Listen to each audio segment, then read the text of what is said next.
हमारे गांव जले, हमारी सिविलाइजेशन को समाप्त किया गया, हमारे मंदिरों को लूटा गया और हम एक मूक दर्शक की तरह असहाय होकर इसको देखते रहे। प्रतिशोध शब्द अच्छा तो नहीं है, लेकिन प्रतिशोध भी अपने में एक बड़ी भारी शक्ति होती है। हमें अपने इतिहास का प्रतिशोध लेना है। भारत के श्रम, रोजगार, युवा कार्यक्रम एवं खेल मंत्री डॉक्टर मांडविया जी,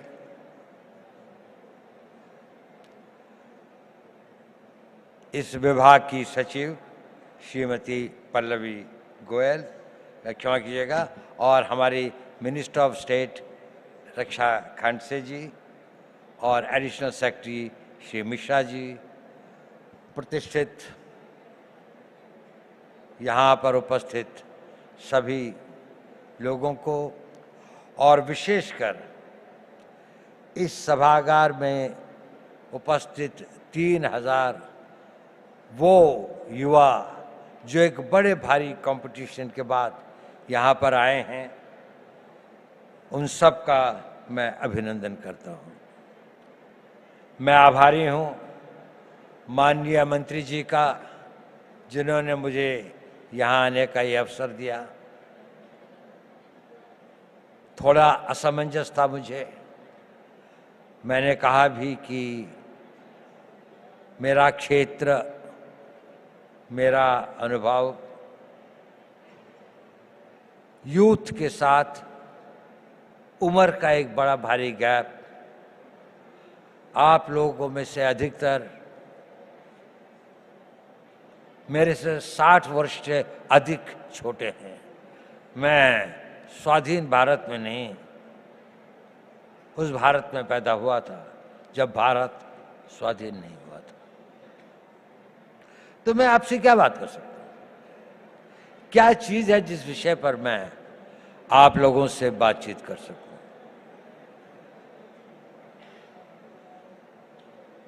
जब मेरा यौवन था तो उसको मैं भूल चुका, बहुत समय हो गया, और जो आपका युवा काल है उसके अंदर इतना परिवर्तन आ चुका है कि मुझे कई चीजों का ज्ञान भी नहीं है। लेकिन एक चीज बड़ी कॉमन है, मैं जब युवा भी था और आज भी,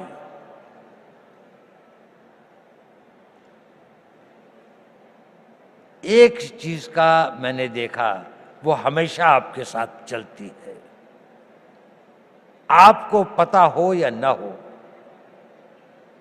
आप कॉन्शियस हो या ना हो, चीज बहुत छोटी है, लेकिन वो आपके जीवन की लोकाई को डिटरमिन करती है, उसकी गति और उसका क्या अंत में वो कहाँ पहुंचेगी इसका निर्णय करती है। वो होती है आपके निर्णय लेने की क्षमता। आप सभी निर्णय लेते हैं। युवा को अपने रोजमर्रा की जिंदगी में छोटे निर्णय और बड़े निर्णय करने पड़ते हैं, और जैसे जैसे आप बढ़ते जाएंगे, छोटी सी बात से और बड़े बड़े निर्णय आप लोगों को ही लेने पड़ेंगे। भारत तो विकसित होगा ही। भारत जिस गति और जिस रफ्तार पर प्रधानमंत्री मोदी जी इसको ले आए हैं, यह एक ऑटो मोड में भी चलेगा और विकसित हो जाएगा। लेकिन प्रश्न यह है कि इस विकसित भारत का नेतृत्व कौन करेगा, वो कितने सक्षम होंगे। और नेता की सबसे बड़ी शक्ति जो होती है, सबसे बड़ा हुनर, सबसे बड़ी योग्यता वो होती है कि वो सही निर्णय लेता है, समय पर निर्णय लेता है और अपनी पूरी आस्था और उसके साथ उन निर्णयों पर कार्यान्वित करता है। तो अगर आपको भारत के विकसित भारत का नेता बनना है, किसी भी क्षेत्र में हो, साइंस में हो, टेक्नोलॉजी में हो, सिक्योरिटी के क्षेत्र में हो, आपको निर्णय लेने पड़ेंगे और यह निर्णय लेने की क्षमता आपको अभी से विकसित करनी पड़ेगी। आप लोगों ने बहुत कुछ पढ़ा है, आप भारत के जागृत युवक हैं। निर्णय कैसे लें, बहुत सारे मोटिवेशनल स्पीकर्स बताते हैं, मैं उस बारे में ज्यादा नहीं कहना चाहता।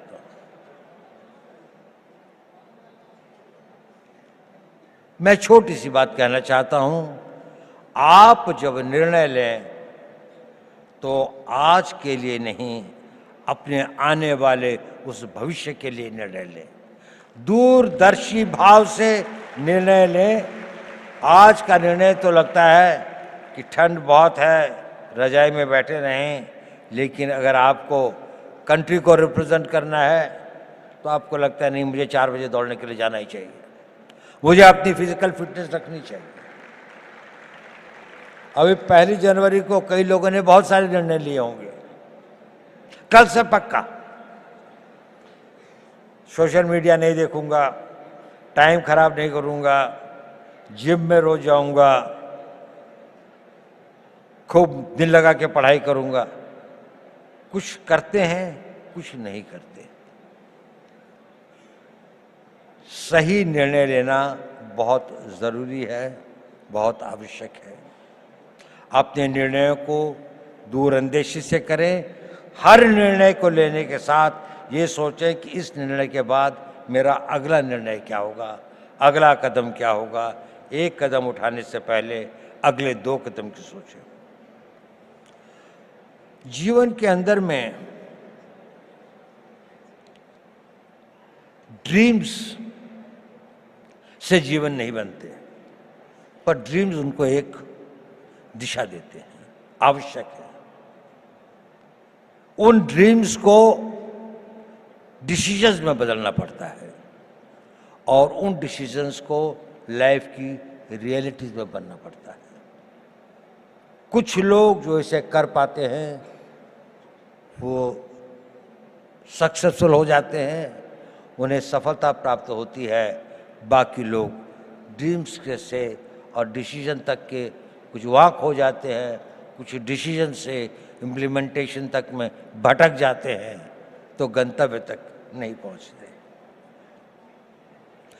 आप सब लोगों में असीम संभावनाएं हैं। आप में यौवन की ऊर्जा है, आप में बड़े बड़े सपने हैं, आप में वो शक्ति है, आप में वो प्रवाह है जो ये कहता है कि मैं समुद्र को पी जाऊंगा, मैं दुनिया को बदल डालूंगा। उस तरह की शक्तियों को लेकर आप आए हैं और आप बहुत भाग्यवान हैं कि आप उस भारत में पैदा हुए, एक स्वतंत्र भारत में। ये स्वतंत्र भारत हमेशा ऐसा नहीं था जितना स्वतंत्र आपको दिखाई देता है। सदियों तक हमारे पूर्वजों ने इसके लिए बहुत कुर्बानियां सही, बहुत अपमान सहे, बहुत असहायता के दौर से गुजरे। कई लोगों को फांसी चढ़नी पड़ी, भगत सिंह को फांसी के फंदे को स्वीकार करना पड़ा, सुभाष बोस को जीवन भर संघर्ष करना पड़ा, महात्मा गांधी को सत्याग्रह करना पड़ा और अनगिनत लोगों को अपनी जानें देनी पड़ी। ये संघर्ष चलता रहा। हमारे गांव जले, हमारी सिविलाइजेशन को समाप्त किया गया, हमारे मंदिरों को लूटा गया और हम एक मूक दर्शक की तरह असहाय होकर इसको देखते रहे। यह इतिहास हमें एक चुनौती देता है कि ये उस भारत का आज हर युवक के अंदर वो आग होनी चाहिए कि मैं, प्रतिशोध शब्द अच्छा तो नहीं है, लेकिन प्रतिशोध भी अपने में एक बड़ी भारी शक्ति होती है। हमें अपने इतिहास का प्रतिशोध लेना है। हमने इस देश को फिर वहाँ पहुँचाना है जहाँ पर हम अपने हक, अपने विचार और अपनी आस्थाओं के आधार पर एक महान भारत का निर्माण कर सकें। हमारी एक बड़ी विकसित सभ्यता थी। हमने किसी के मंदिर नहीं तोड़े, हमने कहीं जाकर लूटा नहीं, हमने किसी बाहर के लोगों के ऊपर आक्रमण नहीं किया, जबकि सारी दुनिया बहुत पिछड़ी थी। परंतु क्योंकि हम अपनी सुरक्षा और हम अपने आप को समझ नहीं पाए कि हम को क्या खतरे हैं, हम उनके प्रति उदासीन रहे, तो हमें इतिहास ने एक सबक सिखाया। क्या हमने वह सबक सीखा? क्या उस सबक को हम याद रखेंगे?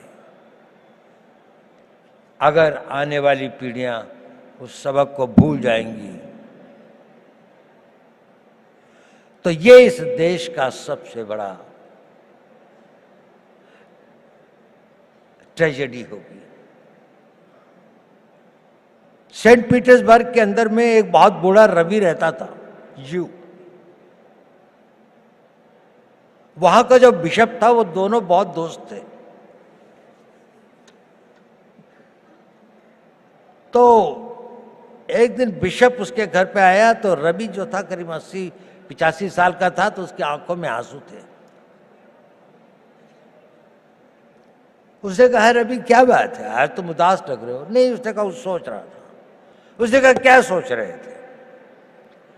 उसने कहा मैं ये सोच रहा था कि जूस का क्या होगा। उसने कहा देखो पिछले 2000 सालों से तुम संघर्ष कर रहे हो, 2000 सालों से यात्राएं सह रहे हो, 2000 सालों से तुम्हारे ऊपर इतनी अधिक वो हुई प्रोग्राम थे दुनिया में, क्या तुम्हें इस बात का रोना आ रहा है? उसने कहा नहीं, मुझे इस बात का रोना नहीं आ रहा। मेरे विचार में एक ख्याल आया कि इन हजारों सालों तक संघर्ष की जिस परंपरा से जिस आग को जिंदा रखा है, कहीं आने वाली पीढ़ियां इसको भूल तो नहीं जाएंगी, और भूल तो नहीं जाएंगे कि हमें अपने आप को फिर से शक्तिशाली बनाना है, अपनी रक्षा करनी है। ये भाव था, ये बड़ा पावरफुल सेंटिमेंट है, और हमें अपने उस सेंटिमेंट से ही प्रेरित होना चाहिए। कई सारी ऐसी बातें होती हैं हमारे ऊपर, कई सारी इस तरह के आघात होते हैं जिससे हमें लगता है कि अगर हमारे साथ में अन्याय हुआ है, अगर हमारे साथ दुर्व्यवहार हुआ है, हमारे गांव जलाए गए, हमारी मातृशक्ति का अपमानित किया गया, तो इसका हम भी अपने आप को इतना मजबूत करेंगे, हर रूप से, आर्थिक रूप से, रक्षात्मक रूप से, टेक्नोलॉजी के रूप से, हर क्षेत्र में हमें आगे बढ़ना है। तो मैंने ये बताया कि आवश्यक है कि आप जीवन में सही निर्णय लें और निर्णय लेने की शक्ति बढ़ाएं। मैं उस पर ज़्यादा नहीं बोलूँगा क्योंकि आप लोग काफ़ी जागरूक हैं। मैं एक दूसरी बात पे कुछ कहना चाहता हूँ। प्रश्न इस बात का ये जरूरी है कि आप सही निर्णय लें, लेकिन सही निर्णय लेने के बाद भी वो निर्णय पर आदमी चल नहीं पाता। It is important that you take right decisions, but it is more important that you make your decisions right. आपने अगर निर्णय लिया तो आप उसे सही बनाएंगे, और डिसीजंस राइट बनाने में ही कठिनाई होती है, वहीं पर संघर्ष करना पड़ता है। इस अपने डिसीजंस को जो आप लेते हैं उनको राइट करने के लिए आपको खटना पड़ता है, साधना करनी पड़ती है, मिटना पड़ता है, तिल तिल भर के जलना पड़ता है और लंबे समय तक चलना पड़ता है। एक दिन में सपने पूरे नहीं होते, एक किसी काम को करने से मंजिल नहीं मिलती। ये छोटे छोटे कई काम होते हैं जो आपको करने हैं। देखिए, मोटिवेशन टेम्पररी होता है, जरूरी है, लेकिन मोटिवेशन कुछ क्षण, कुछ घंटे, कुछ दिन आपके साथ रहता है। आपका डिसिप्लिन इंड्योरिंग होता है, वो आपके साथ रहता है। उस मोटिवेशन को परिवर्तित करना पड़ता है, अपनी लाइफस्टाइल में परिवर्तित करके उसको डिसिप्लिन में लाने में। जब आपके जीवन का वो भाग हो जाता है तो कुछ दिनों में वो आपका आदत हो जाती है और फिर वो परमानेंट हो जाता है। आप सोचते हैं कि मुझे सवेरे 3:30 बजे या 4 बजे उठना चाहिए। पहली बार शायद आप किसी बात से मोटिवेट हुए होंगे कि किसी ने कहा होगा कि आप अगर सवेरे उठते हैं, आप अगर अपना फिजिकल फिटनेस ठीक रखते हैं, आप योगा करते हैं, समय लगता है उसके लिए। आप 9 बजे उठ के नहीं कर सकते। आप अपनी पढ़ाई कर सकते हैं, तो 3 दिन तो आपने किया, चौथे दिन आप भूल गए। लेकिन अगर आप में डिसिप्लिन आ जाता है तो फिर ये हो जाए, और अगर वो आपका नेचर बन जाता है तो फिर जीवन भर आप भी करते रहते। तो अपना मोटिवेशंस को अपने डिसिप्लिन में परिवर्तित करें, ये एक इंपॉर्टेंट टिप है। ये भी बहुत जरूरी है कि जब आप निर्णय लें तो इसमें जो काम करना होता है उसको पोस्टपोन करने की आदत मत डालें। अगर कोई काम करना है तो वो अभी करना है, आज ही करना है। मैं इसको आधे घंटे के लिए नहीं पोस्टपोन करूंगा।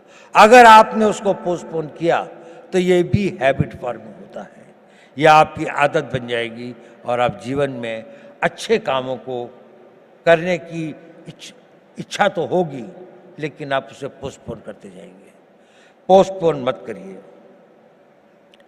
दूसरी बात, कभी कभी किसी कारणों से व्यवधान हो भी जाए तो डोंट क्विट।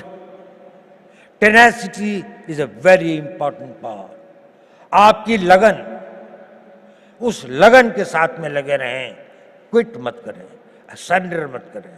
कष्ट आएगा, रुकावटें आएंगी, तकलीफें आएंगी, ठहरना होगा तो ठहरेंगे, लेकिन ना अपनी मंजिल छोड़ेंगे, ना अपना रास्ता बदलेंगे।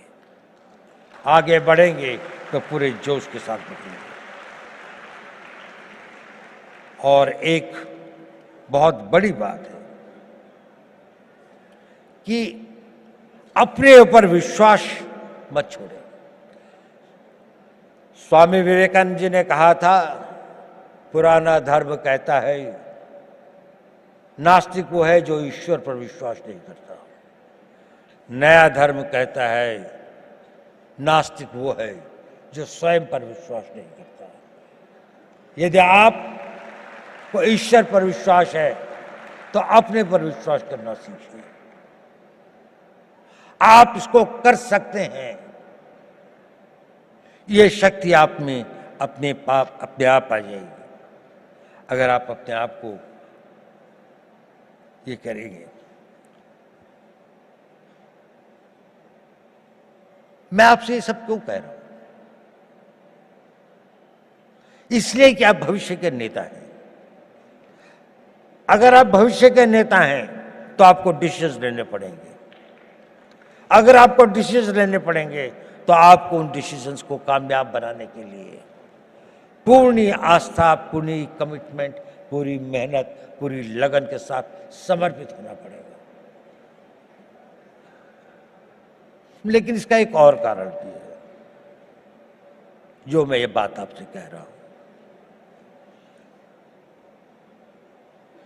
ये बात सही है कि नहीं मैं नहीं कह सकता, लेकिन ये मेरे 81 साल के जीवन का अनुभव है। और आप लोगों को गुमराह करने से बड़ा पाप मैं कोई नहीं कर सकता। मैं आपसे एक बात कहना चाहता हूं, ये मेरे अनुभव के आधार पर भी है, और मेरा अनुभव मेरे अपने जीवन का नहीं, और हजारों लोगों के साथ जो मेरे जीवन का अनुभव रहा उस पर भी। जब आप अपने आप को इस तरह से ढालते हैं 5 साल का टाइम दीजिए, केवल 5 साल, कि मैं जो निर्णय करूंगा उस पर अटल रहूंगा। 5 साल अगर आपने यह काम किया, आप में एक अद्भुत एनर्जी पैदा होती है। वो होती है आपकी विल पावर। और ये सब जो मैं कह रहा था वो इसलिए कह रहा था, सही निर्णय लें, निर्णय पर अटल रहें, ताकि आप में वो विल पावर पैदा हो सके। और वो विल पावर क्या होती है, मैं आपको एक छोटी सी कहानी सुनाता हूं।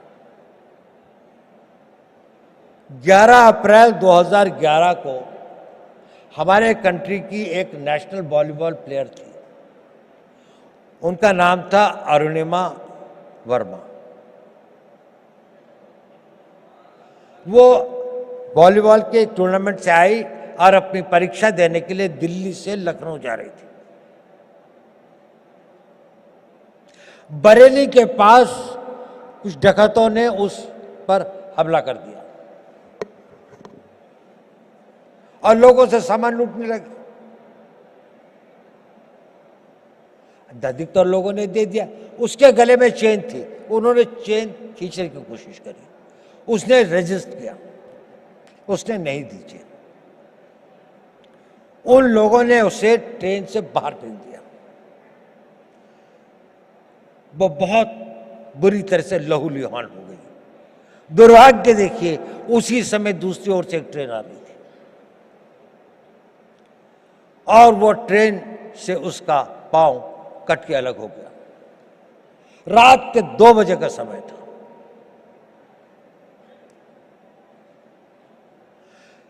उस पटरी के ऊपर कई बड़े बड़े चूहे थे, वो उसके मांस को खाने लगे। वो वेदना में कराह रही थी पर कोई नहीं था। उस सुनसाने में, उस वीराने में कोई नहीं था। वो लहूलुहान, उसका बहुत खून बह चुका था। सवेरे लोग वहां पहुंचे तो उसको उठाया, ले गए। नेशनल प्लेयर थी, दिल्ली लाए, all India institute of medical sciences में उसका उपचार हुआ।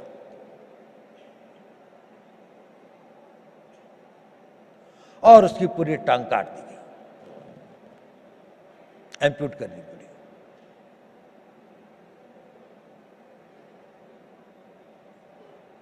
वो बिल्कुल एक विकलांग होकर अपने घर में पड़ी थी, लेकिन उसने ये इरादा किया कि नहीं, मैं विकलांग नहीं हूं,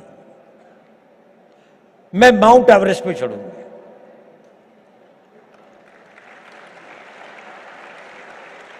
डॉक्टर्स ने कहा कि इस तरह की टांग से तो कोई चढ़ ही नहीं सकता और इसको भी स्टेबलाइज होने में तो कई साल लग जाएंगे। उसने कहा नहीं, मैं तो आज ही से प्रैक्टिस करूंगी। 13 मई 2013 को उसने माउंट एवरेस्ट पर चढ़ी। पहली एक पांव न होने वाली महिला में एक आर्टिफिशियल उसके साथ में, और वही नहीं, सबसे पहले चढ़ी टॉप पर। जो पूरा गैंग ग्रुप था उसके अंदर में वही बेस कैंप से सबसे पहले आती थी। क्या था उसके अंदर? Physical strength, opportunities, talent.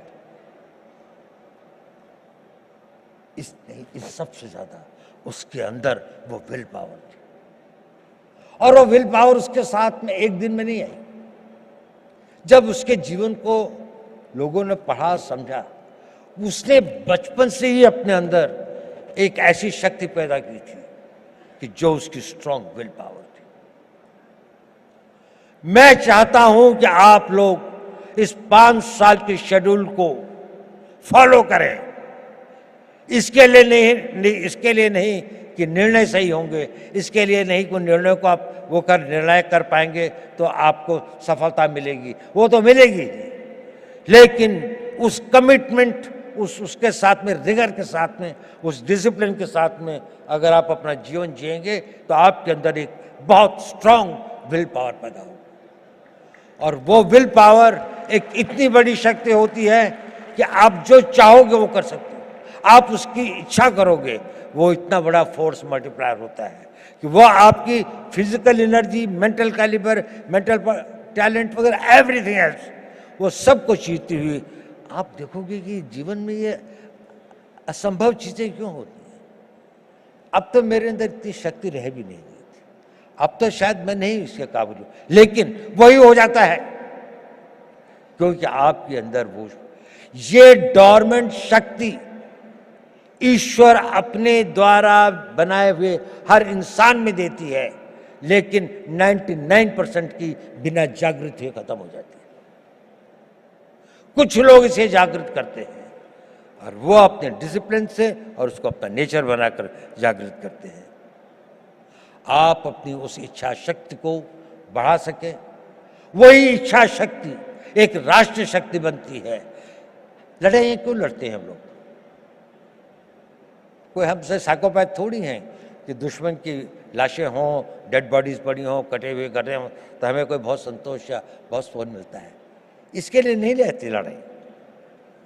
लड़ाइयाँ लड़ी जाती हैं किसी देश के मनोबल को तोड़ने के लिए, ताकि उसका मनोबल इतना टूट जाए कि वो हमारी इच्छाओं के अनुसार संधि कर सके, हमारी बात को मान सके, जो हम चाहते हैं वो उसे प्राप्त कर सके।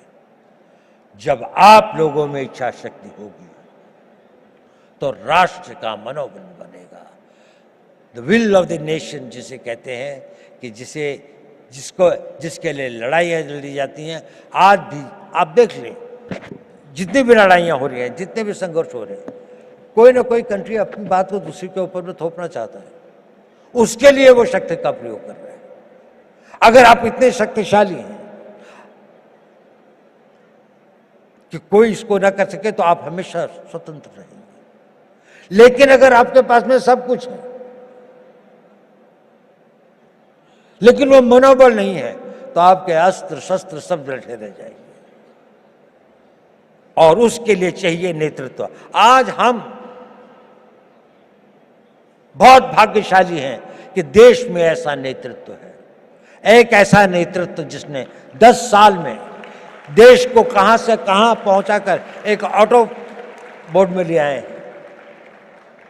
उनकी कमिटमेंट, उनकी मेहनत, उनकी टोटल डेडिकेशन हम सब के लिए एक आदर्श हुआ है। देखिए, नेपोलियन बोनापार्ट एक बड़ा भारी योद्धा था। ये आपके लिए रेलेवेंट है क्योंकि आप लोग नेता हैं कल के, आप लोगों ने नेतृत्व करना है। कोई आर्मी का जनरल बनेगा, कोई इंटेलिजेंस का चीफ बनेगा, कोई बहुत बड़ा डॉक्टर बनेगा, कोई इंजीनियर होगा, कोई बड़ा बड़ा एडमिनिस्ट्रेटर होगा, कोई बहुत अच्छा डिप्लोमेट होगा, कोई राजनीतिक नेता भी होंगे कुछ लोग। नेपोलियन एक बात कहता था, I am not afraid of 1000 lions led by a sheep, but I am afraid of 1000 sheep led by a lion. अगर हम 3000 लॉयन पैदा कर दें, नेपोलियन कहता था मुझे 1000 शेरों की फौज से डर नहीं लगता अगर उसका नेतृत्व एक भेड़ का बच्चा कर रहा हो। लेकिन अगर भेड़ों की फौज होगी पर अगर भेड़ों की फौज का भी नेतृत्व करने वाला एक शेर होगा तो मुझे उससे बहुत डर लगता है। क्या इस भारत मंडपम में बैठे 3000 शेर पैदा कर सकते हैं? 3000 वो लोग कर सकते हैं। अगर आप नेतृत्व करेंगे तो देश पीछे चलेगा, जहां आप ले जाएंगे देश वही जाएगा। आज देश कहां जा रहा है? इसकी कल्पना, जिसने इसकी कल्पना करी, मोदी जी ने इसकी कल्पना करी, एक संघर्ष का एक टीम बना, जो भी इतना सारा, इतनी मेहनत, इतनी लगन, इतनी कमिटमेंट, इतनी इमेजिनेशन के साथ में इतना डिसिप्लिन है कि वो भी एक तरह से ऑटो मोड पर डिविनिटी के साथ चलते हैं। कहां से विचार आते हैं, नए नए विचार, किसी भी क्षेत्र में हो। हम लोगों का तो थोड़ा स्पेशलाइज फील्ड है, उसमें भी मैं देखता हूं हमेशा उनको कोई एक नया विचार, एक नया वो आता है उस विल पावर से, उस टोटल कमिटमेंट से, उस पूरी की पूरे समर्पण से आप बहुत भाग्यवान हैं। आप एक उस भारत के तो देखेंगे जिसकी हम कल्पना कर सकते हैं।